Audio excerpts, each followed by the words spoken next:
చాలా మంది పిల్లల్ని టీవీ ముందు వదిలేసి అలా వాళ్ళ పనులు వాళ్ళు చేసుకుంటూ ఉంటారు. టీవీ ప్రభావం పడుతుందా? ఆఫ్ కోర్స్ చాలా పడుతుంది, పెద్దవాళ్ళ మీదే పడుతుంది కదా.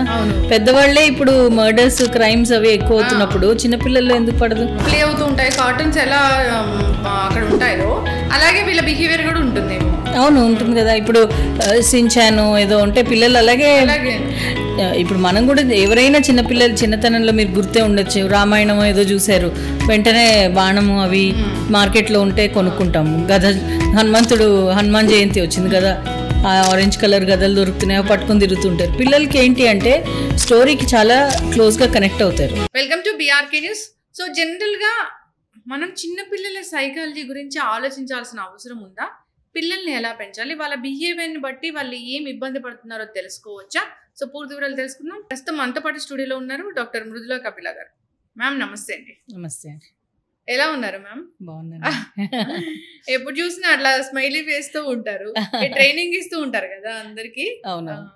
అంటే చిన్నపిల్లల సైకాలజీ గురించి మనం తెలుసుకోవాలంటే అంటే వాళ్ళకి సైకలాజికల్ ఇష్యూస్ ఉన్నాయని తెలుసుకోవాలా, లేకపోతే వాళ్ళని ఈ విధంగా పెంచాలనేది తెలుసుకోవాలా? యాక్చువల్గా డెవలప్మెంటల్ స్టేజెస్ ఉంటాయండి పిల్లలకి.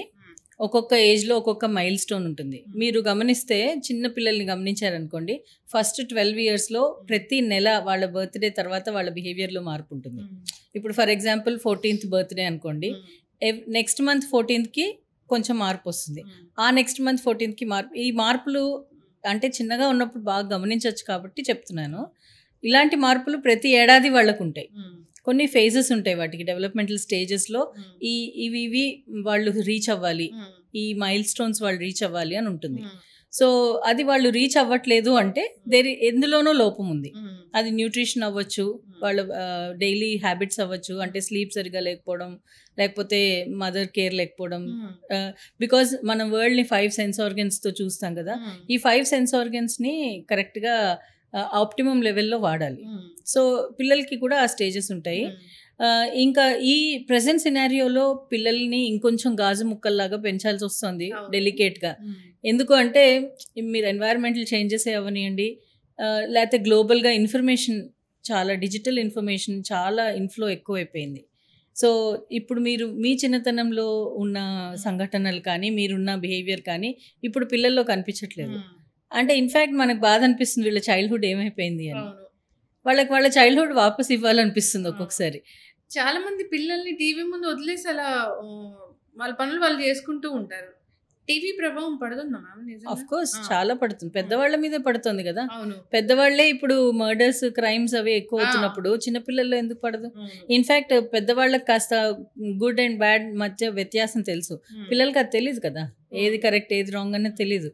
అలాంటప్పుడు తప్పకుండా వాళ్ళ మీద ప్రభావితం అవుతుంది. ఇన్ఫ్యాక్ట్ టీవీ కాదండి, ఇప్పుడు సెల్ ఫోన్స్. అదే చాలా బాధాకరమైన విషయం ఏంటంటే నెలల పిల్లల చేతుల్లో కూడా సెల్ ఫోన్లు ఇచ్చేస్తున్నారు. అప్పుడు డిఫరెన్స్ రియల్ లైఫ్కి డిఫరెన్స్ తెలియదు కదా వాళ్ళకి.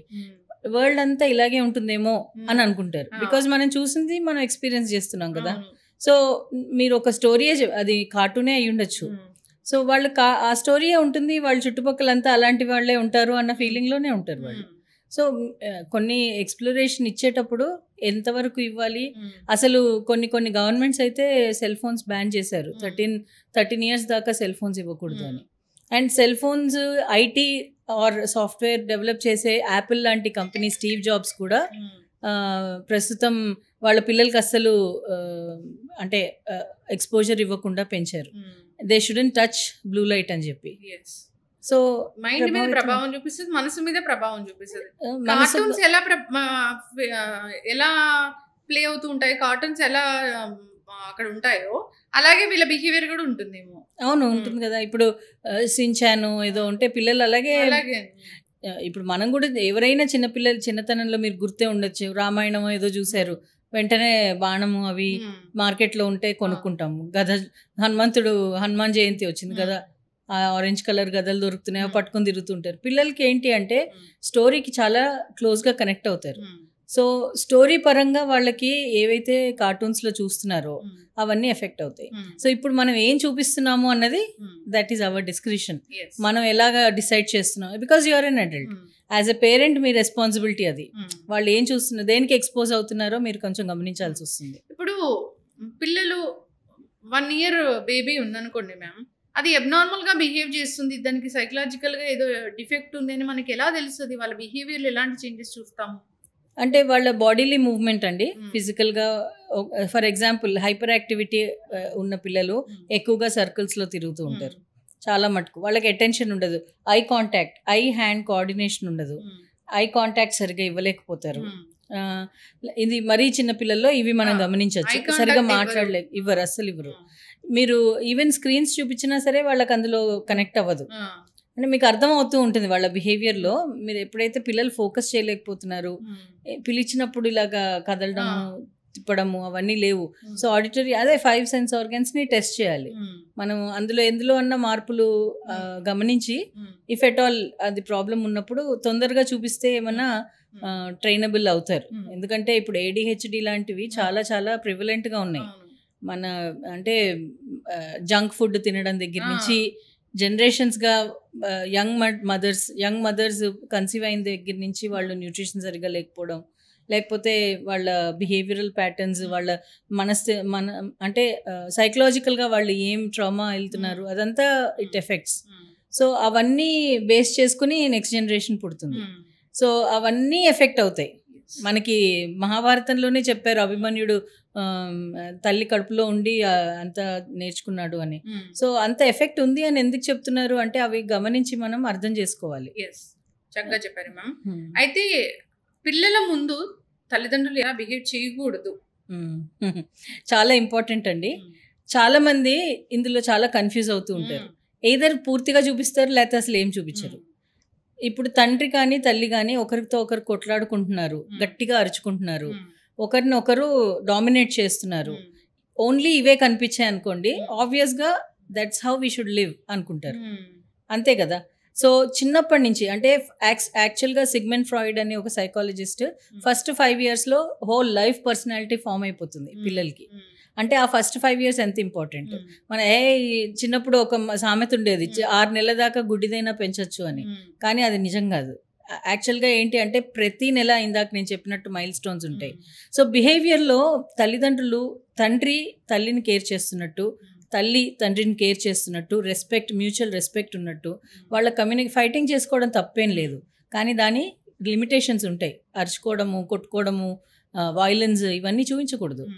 ఇన్ ద సేమ్ వే మీరు నెగిటివే కాదు, ఎఫెక్షన్ కూడా చూపించాలి పిల్లల ముందు. ఎఫెక్షనేట్గా ఉండాలి మీ స్పౌస్ తోటి. మీరు వింటున్నట్టు ఒకరితో ఒకళ్ళు రెస్పెక్ట్ఫుల్గా ఉంటే ఆటోమేటిక్గా పిల్లలు యాక్చువల్గా అబ్జర్వేషన్ తోటి, ఇమిటేషన్ తోటే ఎక్కువగా పిల్లలు పెరుగుతారు. మనం అంతా ఏప్స్ నుంచి వచ్చాం కదా, మంకీస్ లాగానే బిహేవ్ చేస్తాం. మంకీస్ ఎలాగా బిహేవ్ చేస్తాయో సో పిల్లలు కూడా అంతే. మీరు ఏది చేస్తున్నారో అది ఎక్కువ గమనిస్తారు, ఏది చెప్తున్నారో కాదు. అంటే ఎట్టి పరిస్థితుల్లో యారగెంట్ బిహేవియర్ ఉండకూడదు. పిల్లల ముందు అసలు గట్టిగా అరవడాలు అలాంటివి అసలే చేయకూడదు. కొట్టుకోవడాలు అలాంటివి చేస్తే మాత్రం కొట్టడమే మనం నేర్చుకోవాలనేది వాళ్ళ పిల్లల మైండ్లో పడిపోతుంది. అబ్సల్యూట్లీ చక్కగా చెప్పారు మ్యామ్. 5 years వరకు వాళ్ళని ఎలా పెంచుతామో వాళ్ళ మిగతా లైఫ్ అంతా కూడా అలాగే ఉంటుంది, అదే బేస్ మీద ఉంటుంది. అందుకనే మా చిన్నప్పుడైతే మా అమ్మమ్మ వాళ్ళంతా కింద పడిపోతే వెంటనే పరిగెత్తుకుంటూ వెళ్ళి లేపడం ఇవి చేసేవాళ్ళు కాదు. పర్లేదు, పడ్డాడు లేస్తాడు అని అనేవాళ్ళు. కానీ గబగబా పరిగెత్తేసి వాళ్ళని అయ్యో బాబోయ్ ఏమో అయిపోయింది, World War III వచ్చేసినట్టు ఫీలింగ్లో అలా చేసేస్తారు. అది కరెక్ట్ కాదు. మీరు ఎంత కామ్గా ఉంటే వాళ్ళు అంత కామ్గా ఉంటారు. బికాజ్ వాళ్ళకి తెలియదు, ఫ్రంటల్ లోబ్, బ్రెయిన్లో ఫ్రంటల్ లోబ్ ఉంది కదండి, అది డెవలప్ 25 years దాకా అవుతుంది. మరి పిల్లల గురించి మనం ఏం చెప్తాం ఇంకా. సో యాక్చువల్గా వాళ్ళు బాగా పెరగాలి అంటే వాళ్ళ చైల్డ్హుడ్ ఇవ్వాలి, ఫ్రీ ప్లే ఇవ్వాలి.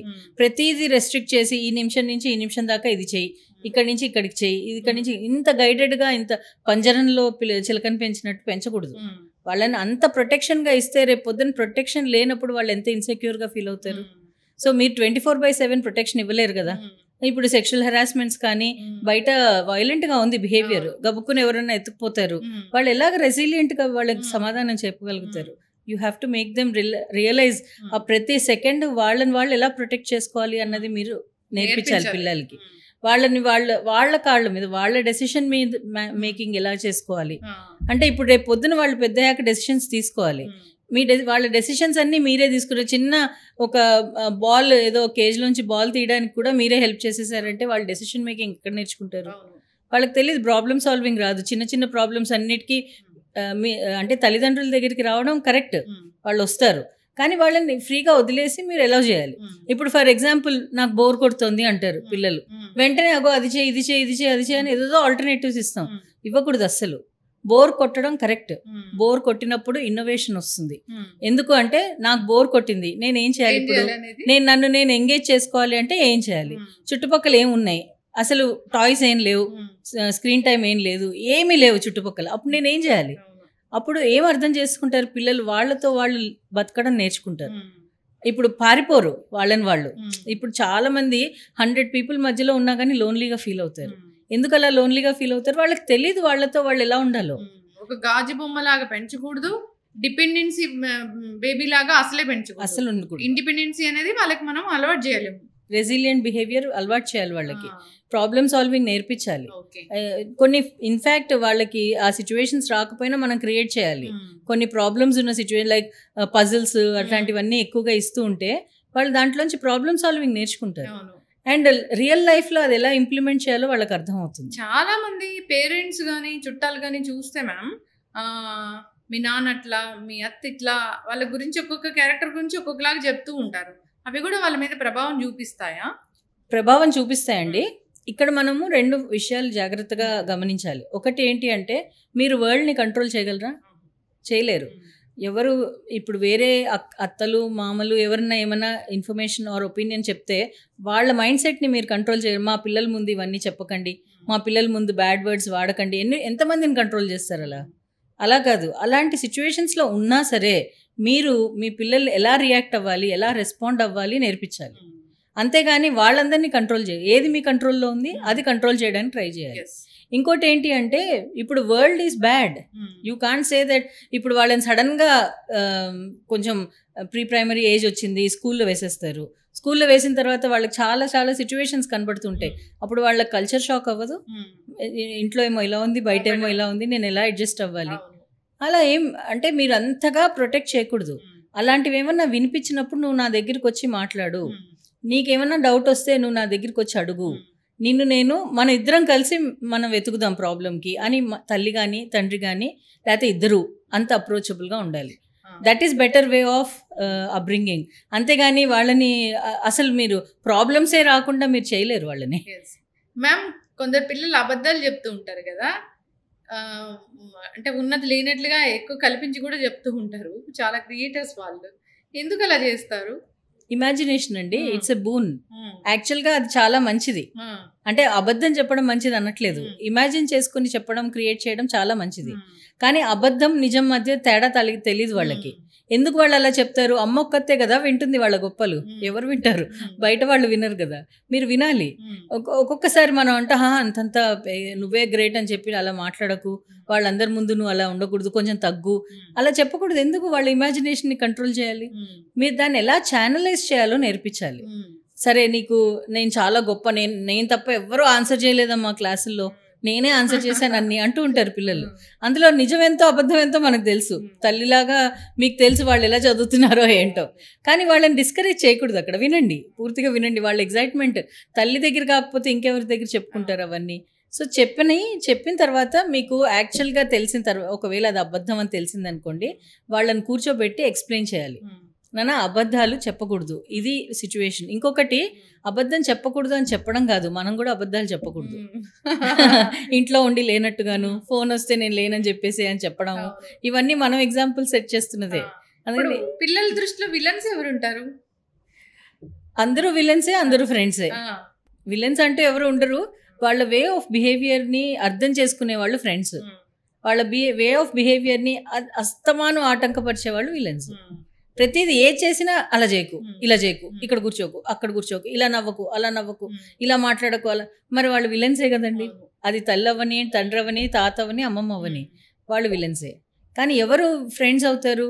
ఏది చేసినా సరే దానికి సొల్యూషన్ వైపు వాళ్ళ ఆలోచనని తిప్పేవాళ్ళు ఫ్రెండ్స్. ఓకే. మీరు అలానే ప్రొటెక్ట్ చేయకూడదు. అరే నువ్వు చాలా బాగా చేసావురా, సూపర్, వెరీ గుడ్, ఆసమ్ అని లేదు. ఎఫర్ట్ని మీరు అప్రిషియేట్ చేయాలి, రిజల్ట్ని కాదు. ఒక్కొక్కసారి పాస్ అవ్వచ్చు, ఒక్కొక్కసారి ఫెయిల్ అవ్వచ్చు. పాస్ ఫెయిల్ తోటి సంబంధం లేదు, నువ్వు ఎంత ఎఫర్ట్ పెట్టావు దాంట్లో, దాంతో సంబంధం ఉంది. ఎందుకు ఇప్పుడు రిజల్ట్స్ వచ్చాయి 10th క్లాస్, మనకి ఇప్పుడు న్యూస్ వస్తూ ఉంటుంది, ఇక్కడ వీళ్ళు సూసైడ్ చేసుకున్నారు, అక్కడ వాళ్ళు, చాలా చాలా బాధ అనిపిస్తుంది. ఎవ్రీ ఇయర్ ఈ సంఖ్య పెరుగుతోందే కానీ తగ్గట్లేదు. ఎందుకంత తగ్గట్లేదు? బికాజ్ మనం వాళ్ళని రిజల్ట్ మీదనే ఎక్కువగా ధ్యాస పెడుతున్నాం. నువ్వు ఎంత కష్టపడ్డావు, సరే ఇది కాకపోతే ఇంకొకటి ఉంది అనే ఫీలింగ్ వాళ్ళకి లేదు. అంటే ఇదే, this is it, 10th pass అవ్వలేదా నీ లైఫ్ అంతా అంటే నిజమో అబద్ధమో అది వేరే విషయం, కానీ ప్రాణం కంటే మించింది ఏం లేదు కదా. చదువు చదువు చదువు, ర్యాంక్స్ ర్యాంక్స్ ర్యాంక్స్, ఇంకొకరితో కంపేర్ చేయడము, అసలు పిల్లల మనసుని అసలు చెల్లా చెదురు చేస్తున్నారు. అలాంటి అంత ఇంపార్టెన్స్ ఇచ్చిన చదువు కూడా, ఐఐటిలో చేరిన వాళ్ళు కూడా ఎందుకు సూసైడ్ చేసుకుంటున్నారు మరి? ఇప్పుడు చదువుకే అంత ఇంపార్టెన్స్ ఉంది, అదొకటే ఇంపార్టెంట్ అని అనుకుంటే, IIT is the most prestigious institute. అందులో జాయిన్ అయ్యి ర్యాంక్ హోల్డర్స్ కూడా సూసైడ్లు చేసుకునే వాళ్ళు ఉన్నారు.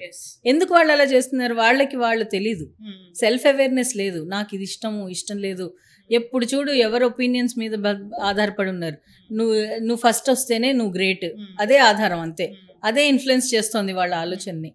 నువ్వు ఫస్ట్ వచ్చినా ఏమొచ్చినా సరే నువ్వు కరెక్ట్ ఛానల్లో నడువు, నీ గోల్స్ సరిగ్గా సెట్ చేసుకో, నీ గోల్స్కి తగ్గట్టు నువ్వు కష్టపడు, అది నేర్పించాలి. కానీ ఆ గోల్ అనేది ఫస్ట్ క్లాసా, 5th క్లాసా, 10th క్లాసా అనేది వాళ్ళ సెల్ఫ్ కెపాసిటీని బట్టి ఉంటుంది. సో పిల్లలకి నేర్పించాల్సింది ఏంటంటే, నీ కెపాసిటీ ఏంటి, ఆ కెపాసిటీని ఎలా షార్పెన్ చేసుకుంటావు నువ్వు, అది నేర్పించాలి. అంతేగాని ఎండ్ రిజల్ట్ ఒక్కటే చెప్పకూడదు. ఎందుకంటే 10th ఒక్కటే రాసేరా అయిపోతుంది అంటే, మరి ఇంటర్మీడియట్ ఎవరు రాస్తారు, గ్రాడ్యుయేషన్ ఎలా రాస్తారు, ఉద్యోగం ఎలా రాస్తారు? సరే ఉద్యోగానికి ఆగిపోయిందా అండి మీది, లేదంటే 10 ఉద్యోగాలు మారుతాం మనం, గ్రోత్ ఉండాలి కదా. సో దీనికి అంతేంటి, అంత అనేది మీ గ్రోత్ మీద ఉంటుంది.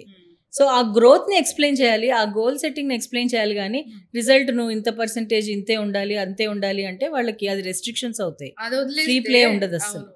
అది వదిలేస్తే మ్యామ్, అసలు ఆ పిల్లలకి ఒక 5 నిమిషాలు టైం కూడా ఇవ్వరు.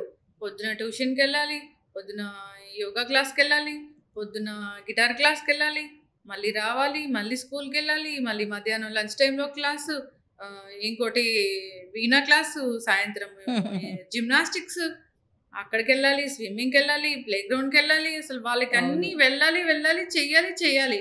అసలు వాళ్ళకి రెస్ట్ అనేది లేకుండా చేస్తున్నారు.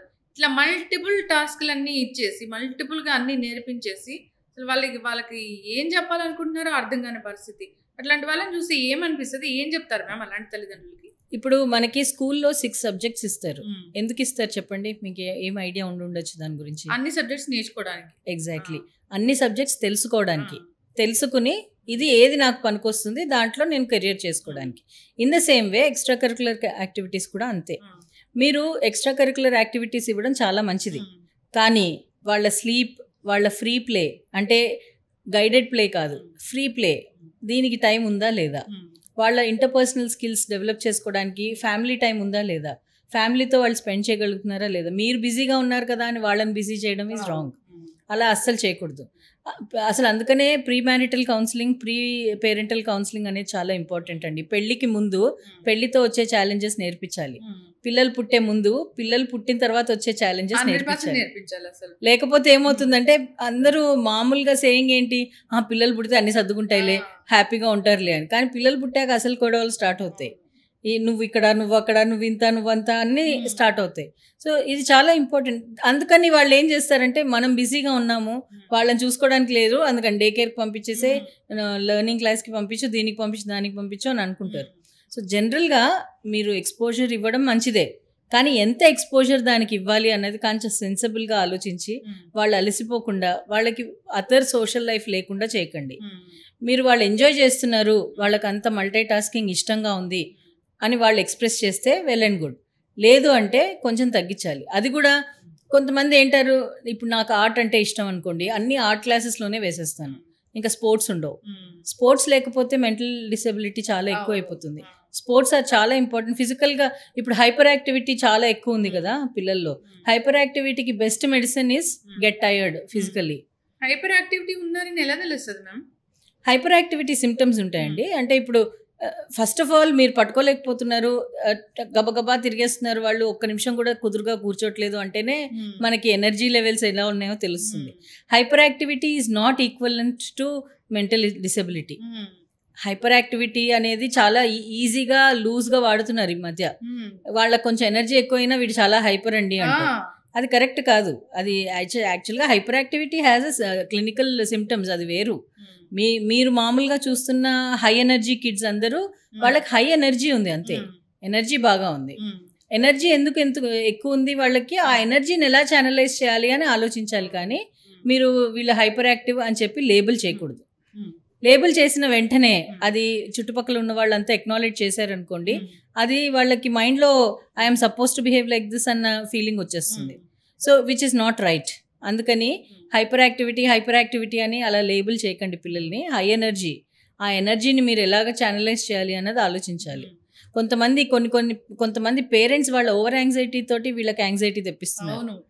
పిల్లలకి ఏం లేదు, మరి వీడు ఇలా చేయలేదు, వాడు అలా చేయలేదు, నేను నేర్చుకోలేదు, వీళ్ళకి అది నేర్పించాలి అనేది ఎక్కువైపోయింది ఈ మధ్య.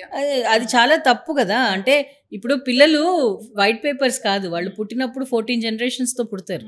మీ 7 generations, మీ స్పౌస్ 7 generations, 14 generations ఎన్ని పొటెన్షియల్స్ ఉన్నాయో, గుడ్ హ్యాబిట్స్ ఎన్ని ఉన్నాయో, బ్యాడ్ హ్యాబిట్స్ ఎన్ని ఉన్నాయో అవన్నీ కలగొలిపి ఒక మొజాక్ లాగా పుట్టారు వాళ్ళు. సో ఇప్పుడు మీరు ఏం చేయాలి అంటే బ్యాడ్ హ్యాబిట్స్ని తగ్గించేలాగా, గుడ్ హ్యాబిట్స్ని పెంచేలాగా మీరు ఫెసిలిటేట్ చేయాలి యాజ్ ఎ పేరెంట్. అది మీరు గమనించగలగాలి. ఇప్పుడు ఫర్ ఎగ్జాంపుల్ ఆర్టిస్ట్ మంచి ఆర్ట్ చేస్తున్నారు, ఎవరికో మీ ఫ్యామిలీలో ఉంది ఆ స్ట్రోక్, సో అది ఎంకరేజ్ చేయండి. చాలా అబద్ధాలు చెప్తాడు, అక్కడ ఇక్కడ పైసలు ఖర్చు పెట్టేస్తాడు, కేర్లెస్గా ఉంటాడు, అది బ్యాడ్ కదా, అది తగ్గించండి. సో మీరు పేరెంట్స్గా ఫెసిలిటేటర్స్గా ఉండాలి, కానీ వాళ్ళని ఏదో పెద్ద మీరు పాత్ ఫైండర్ లాగా చేయలేరు. So you have to just facilitate.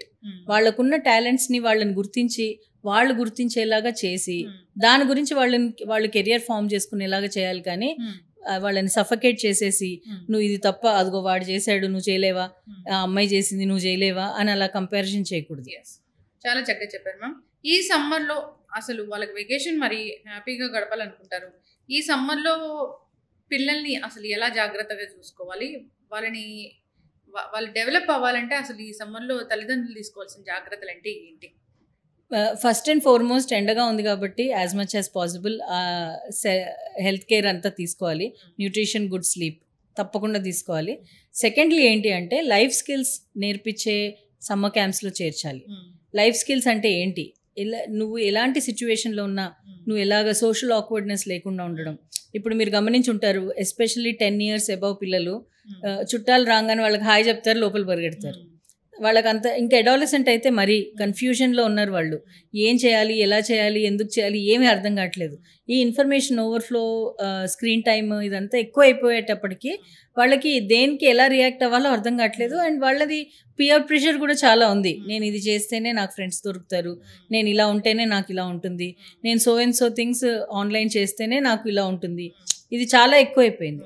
ఇవన్నీ మీరు తగ్గించాలి అంటే ఫస్ట్ అండ్ ఫార్మోస్ట్ ఇవన్నీ ఎక్స్ప్లెయిన్ చేసి ఇది ఇంపార్టెంట్ కాదు అని చెప్పే ఒక మంచి లైఫ్ స్కిల్స్ ఉన్న క్యాంప్లో చేర్చాలి. అది వెబినార్ అవనివ్వండి, లేకపోతే వెళ్ళి అక్కడ చేసుకోవడం అదైనా పర్వాలేదు. ఇంకోటి ఏంటి అంటే మీరు ఇప్పుడు వాల్యూ సెషన్స్ లైక్ వాళ్ళతో టైం స్పెండ్ చేయాలి, క్వాలిటీ టైం. ఇన్ని రోజులు వాళ్ళు బిజీ, మీరు బిజీ, సో ఈ టైంలో మీరు కొంచెం లీవ్స్ తీసుకోవడము, కాస్త హ్యాపీగా ఫ్యామిలీ టైం, వెకేషన్స్ ఫుల్గా వాళ్ళకి 100% క్వాలిటీ టైం ఇవ్వడానికి ట్రై చేయాలి. ఇవి రెండు చేశారంటే చాలా మటుకు పిల్లల్లో డిఫరెన్స్ ఉంటుంది. అండ్ వాళ్ళతోటి మీరు అప్రోచబుల్, ఇన్ని రోజులు మీరు ఎలా ఉన్నారో నాకు తెలియదు, కానీ at least now you make your self approachable. నేను ఏది చెప్పినా, నేను తప్పు చేసినా ఏం చేసినా నా తల్లిదండ్రులకు చెప్తే నాకు ప్రాబ్లం లేదు, they will take care. So తప్పు తెలుస్తూ చేయరు. ఏదో తప్పు అయిపోయింది అనుకోండి, దాన్ని ఎలా హ్యాండిల్ చేయాలి అన్నది తల్లిదండ్రులు నేర్చుకోవాలి. వాళ్ళ గురించే కాదు, మన గురించి కూడా ట్రైనింగ్స్ ఉన్నాయి పేరెంటింగ్ కోసం. ఆ పేరెంటింగ్ ట్రైనింగ్స్ అటెండ్ అయ్యి, లేకపోతే మీరే అవగాహన చేసుకోండి మీ పిల్లలకి ఎలాంటిది భవిష్యత్తు మీరు ఇవ్వాలి. మీ మీద 20 ఏళ్ళైనా 30 ఏళ్ళైనా మీ మీదే డిపెండ్ అవ్వాలా, లేకపోతే 20 ఏళ్ళు రాగానే వాళ్ళు సెల్ఫ్ డిపెండెంట్గా ఉండాలా, ఫ్రీడమ్గా ఉండాలా, ఫ్రీగా ఉండాలా, కెరియర్ ఓరియంటెడ్గా ఉండాలా, మీరు ఎలా చూడాలనుకుంటున్నారు మీ పిల్లల్ని మీరు డిసైడ్ చేసుకుంటే మీకు పాత్ కనపడుతుంది. ఖచ్చితంగా మ్యామ్, చాలా చక్కగా చెప్పారు. ఈ చైల్డ్ సైకాలజీ, పిల్లల బిహేవియర్, తల్లిదండ్రులు ఎలా ప్రవర్తించాలి, ఇంకా చాలా ఉన్నాయి సైకాలజీలో మనం డిస్కస్ చేయాల్సిన అంశాలు. ఈ సిరీస్ అనేది కంటిన్యూ చేద్దాం మ్యామ్. చాలా చక్కటి ఇన్ఫర్మేషన్ అండి. ఎవరైనా పిల్లలు ఇబ్బంది పడుతున్నారు, పిల్లల గురించి వాళ్ళకి ఏదైనా చిన్న డౌట్ ఉంది, వాళ్ళ సైకలాజికల్గా వాళ్ళ బిహేవియర్ తేడా కనిపించింది, లేదా తల్లిదండ్రులుగా మేము సరిగా పెంచలేకపోతున్నాము అని అనుకున్న వాళ్ళు ఎవరైనా ఒకసారి స్క్రీన్ మీద స్క్రోల్ అవుతున్న నెంబర్కి కాంటాక్ట్ చేయాలని చెప్తాం మ్యామ్. సో వాళ్ళకి ఎలాంటి సొల్యూషన్ కావాలనేది మీరు యాజ్ ఏ సైకాలజిస్ట్గా చెప్తారు కాబట్టి చక్కటి ఇన్ఫర్మేషన్ మ్యామ్. సిరీస్ కంటిన్యూ చేద్దాము. ధన్యవాదాలు. Thank you.